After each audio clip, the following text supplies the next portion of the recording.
안녕하세요. 지금부터 패션 디자인 산업 기사 해설 강의를 시작하겠습니다. 첫 번째 문제는 패션 상품의 전년도 판매 분석에 관한 문제로 분석할 때 가장 중요하게 고려해야 할 요소가 무엇인지 알아야 하는 문제입니다. 패션 상품의 전년도 판매를 분석할 때 가장 중요하게 고려해야 할 요소는 무엇일까요? 여기서 정답은 3번, 제품별 판매 실적과 계절성 분석입니다. 전년도 판매 분석의 목적은 단순히 지난 실적을 확인하는 데 그치지 않고 다음 시즌 기획에 활용할 의미 있는 데이터를 얻는 데 있습니다. 1번 단순 매출의 합계는 전체 규모만 보여줄 뿐 어떤 상품이 왜 잘 팔렸는지는 설명하지 못합니다. 2번 월별 판매량 변화 추이도 시기별 흐름은 보이지만 상품별 원인 분석까지 담지는 못합니다. 4번 경쟁사 가격 정보는 외부 환경을 참고하는 자료일 뿐 자사 판매 분석의 중심이 될 수 없습니다. 반면 3번처럼 제품별 판매 실적과 계절성을 함께 분석하면 어떤 아이템이 어느 시기에 얼마나 팔렸는지 구체적으로 파악할 수 있습니다. 특히 패션은 계절의 영향을 크게 받는 산업이므로 계절성 분석이 더욱 중요합니다. 이렇게 얻은 데이터는 다음 시즌의 생산 물량과 디자인 기획, 출시 시점을 정하는 데 직접 활용되어 판매 실패의 위험을 줄여줍니다. 따라서 정답은 3번입니다. 두 번째 문제는 매출 손익 계산에 관한 문제로 변동비가 무엇인지 알아야 하는 문제입니다. 매출 손익을 계산할 때 변동비에 해당하는 것은 무엇일까요? 여기서 정답은 2번, 원부자재비입니다. 비용은 크게 고정비와 변동비로 나뉩니다. 고정비는 생산이나 판매가 늘거나 줄어도 일정하게 발생하는 비용이고, 변동비는 생산량이나 판매량에 비례해 함께 늘고 주는 비용입니다. 1번 임대료는 매장을 쓰는 한 매출과 무관하게 매달 같은 금액이 나가고, 3번 관리비와 4번 감가상각비도 생산량과 상관없이 거의 일정하게 발생하므로 모두 고정비에 속합니다. 반면 2번 원부자재비는 옷을 한 벌 더 만들수록 원단과 단추, 지퍼 같은 부자재가 그만큼 더 들어가므로 생산량에 정확히 비례해 늘어나는 대표적인 변동비입니다. 예를 들어 100벌을 만들 때와 1000벌을 만들 때 들어가는 원단비는 크게 달라지지만 임대료는 그대로입니다. 이처럼 매출에 따라 변하는지 여부가 두 비용을 가르는 기준이므로 정답은 2번입니다. 세 번째 문제는 패션 유통 채널에 관한 문제로 SPA 방식의 특징을 알아야 하는 문제입니다. 패션 유통 채널 중 SPA의 특징은 무엇일까요? 여기서 정답은 2번, 기획부터 판매까지 수직 계열화한 것입니다. SPA는 한 기업이 상품 기획부터 생산, 유통, 매장 판매까지 전 과정을 직접 관리하는 방식을 말합니다. 중간 유통 단계를 줄여 비용을 낮추고 매장에서 확인한 시장 반응을 빠르게 다음 상품에 반영해 신상품을 짧은 주기로 내놓을 수 있는 것이 큰 장점입니다. 1번, 높은 가격대의 럭셔리 브랜드는 SPA의 대중적이고 합리적인 가격 전략과 거리가 멀고, 4번, 임대 매장 운영이나 3번, 온라인 전용 판매도 SPA를 정의하는 핵심 특징이 아니라 하나의 운용 방식일 뿐입니다.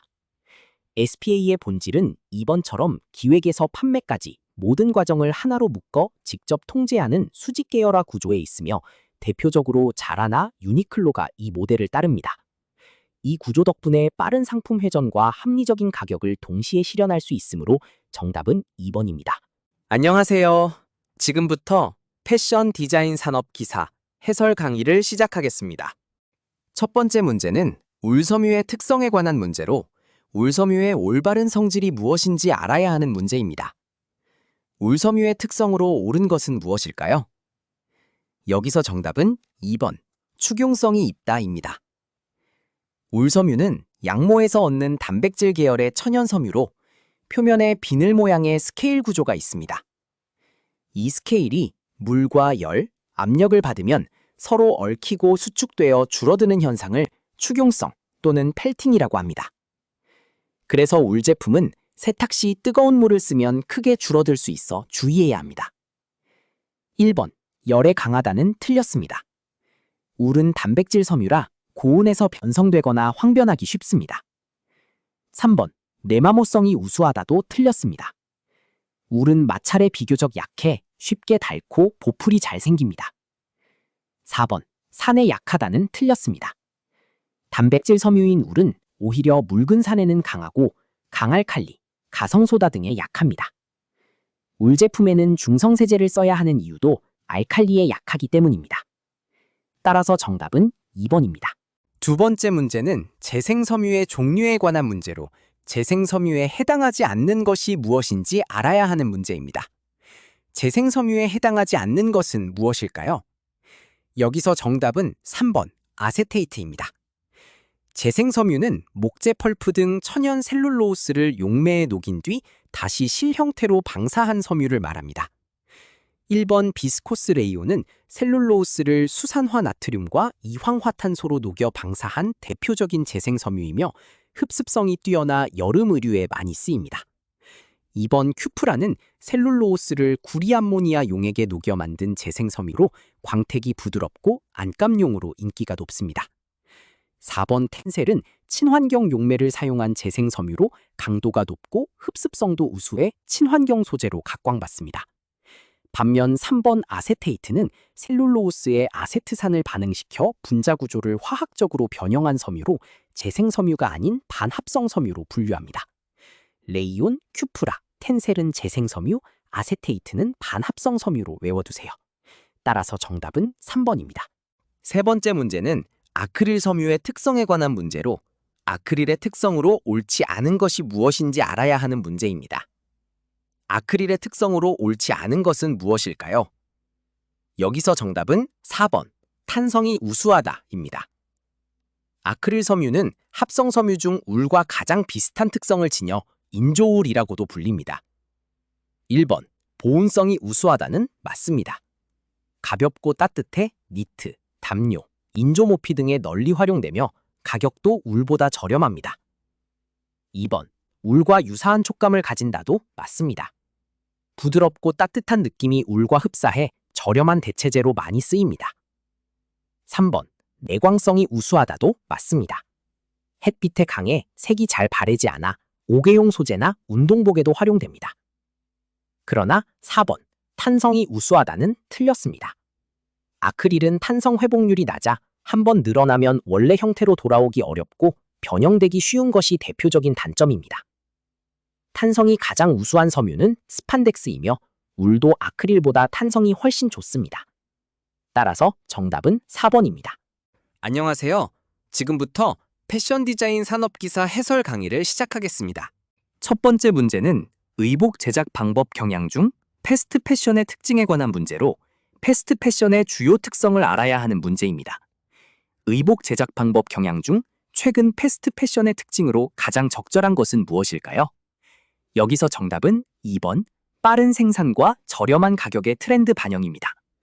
패스트 패션은 최신 트렌드를 빠르게 반영하여 대량으로 생산하고 저렴한 가격으로 소비자에게 공급하는 의류 제작 방식입니다.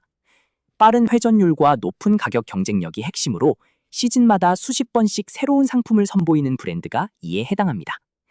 1번, 고품질 소재 사용과 장기간 착용을 강조하는 방식은 슬로우 패션 또는 럭셔리 브랜드의 특징으로 패스트 패션과는 정반대 방향입니다. 3번, 수공예 기법을 활용한 고급 제작 방식은 오트쿠튜르나 비스포크 맞춤복에 해당하며 대량 생산을 기반으로 하는 패스트 패션과 근본적으로 다릅니다. 4번, 맞춤형 제작을 통한 개별 고객 대응 역시 소량 생산, 고비용 구조이므로 저가 대량 생산을 핵심으로 하는 패스트 패션의 특징이 아닙니다. 따라서 정답은 2번입니다.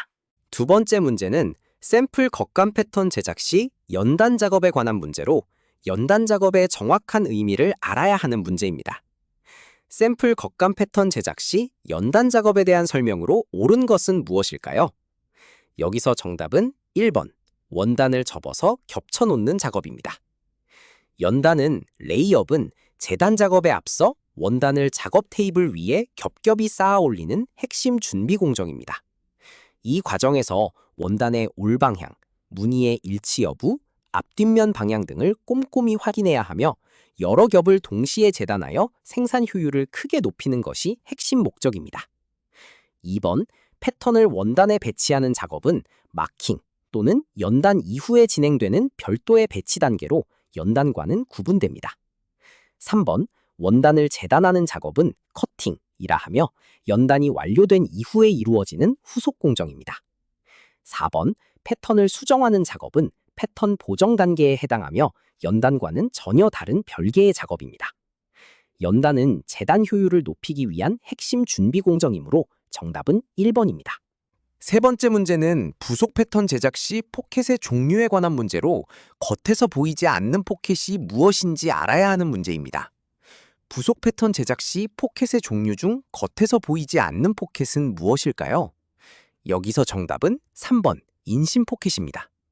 인심 포켓은 엽솔기나 절개선 등 봉제선 안쪽에 완전히 숨겨져 있어 의복 겉면에서는 포켓의 존재가 전혀 드러나지 않는 숨겨진 형태의 포켓입니다. 주로 바지나 스커트의 옆선에 사용되며 외관을 매우 깔끔하게 유지할 수 있다는 것이 가장 큰 장점입니다. 1번 패치 포켓은 별도의 천 조각을 의복 겉면에 그대로 덧붙인 포켓으로 외부에서 누구나 선명하게 볼 수 있습니다. 2번 웰트 포켓은 입술 모양의 테두리, 웰트가 겉으로 드러나 있어 포켓의 위치가 눈에 잘 띕니다. 4번 플랩 포켓은 덮개 형태의 플랩이 겉면에 달려 있어 포켓 위치가 명확하게 보이는 구조입니다. 겉에서 보이지 않으려면 봉제선 안에 완전히 숨겨진 구조여야 하므로 정답은 3번입니다.